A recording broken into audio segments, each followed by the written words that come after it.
নমস্কাৰ কৃষক বন্ধুসকল, আমাৰ এই আসাম এগ্ৰি ফাৰ্ম চেনেললৈ আপোনালোকক সকলোকে স্বাগতম জনাইছোঁ। আজি আমি এটি বহুত ইম্পৰ্টেণ্ট টপিকছক লৈ পেলাই আলোচনা কৰিম। সেইটো হ'ল বেঙেনা খেতিৰ যিটো ষ্টেম এণ্ড ফ্ৰুইট বৰাৰ অৰ্থাৎ কাণ্ড আৰু বেঙেনা ছিদ্ৰকাৰী যিটো পোক আছে, ইয়াৰ উপদ্ৰৱৰ পৰা আমি কেনেকৈ হাত সাৰিব পাৰিম তাৰ বিষয়ে আলোচনা কৰিম।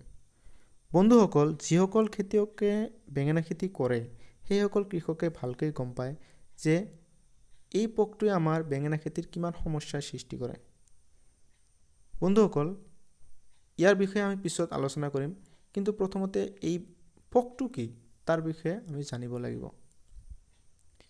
বন্ধুসকল, এই পোকটোৰ লাইফ চাইকেল প্ৰায় 15 দিনমান হয়।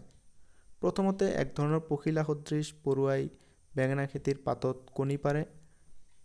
ইয়াৰ তাৰপিছত ই পূৰ্ণাংগ ৰূপ লয় আৰু লাহে লাহে এই পোকটোৱে বেঙেনা খেতিৰ কাণ্ড আৰু বেঙেনাত ছিদ্ৰ কৰি ভিতৰত সোমাই পেলাই আক্ৰমণ কৰিবলৈ ধৰে আৰু লাহে লাহে কাণ্ডটো মৰহি শুকাই যায় আৰু বেঙেনাটো লাহে লাহে পচি যাবলৈ ধৰে। ইয়াৰ পৰা খেতিয়কসকলে যথেষ্ট ক্ষতিগ্ৰস্ত হৈ আছে। বন্ধুসকল, ইয়াৰ পৰা আমি হাত সাৰিবলৈ আপোনালোকে সপ্তাহত এদিন দুদিন কৰি যদি ইনছেক্টিচাইড ঔষধবিলাক ব্যৱহাৰ কৰে তেতিয়াহ'লে যথেষ্ট সুফল পাব।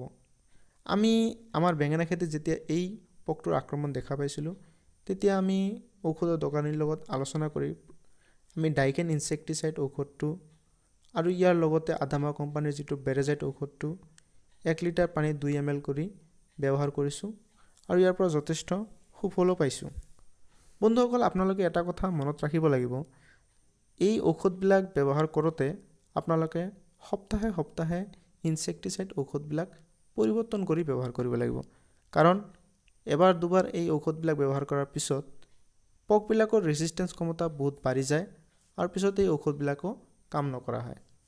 গতিকে বন্ধুসকল, আপোনালোকে এনেকৈ যদি এই ঔষধবিলাক সপ্তাহে সপ্তাহে ব্যৱহাৰ কৰি থাকে তেতিয়াহ'লে এই সমস্যাৰ পৰা নিশ্চয় হাত সাৰিব পাৰিব।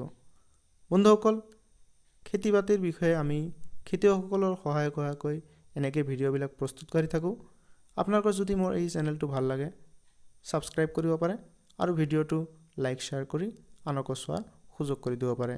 ধন্যবাদ।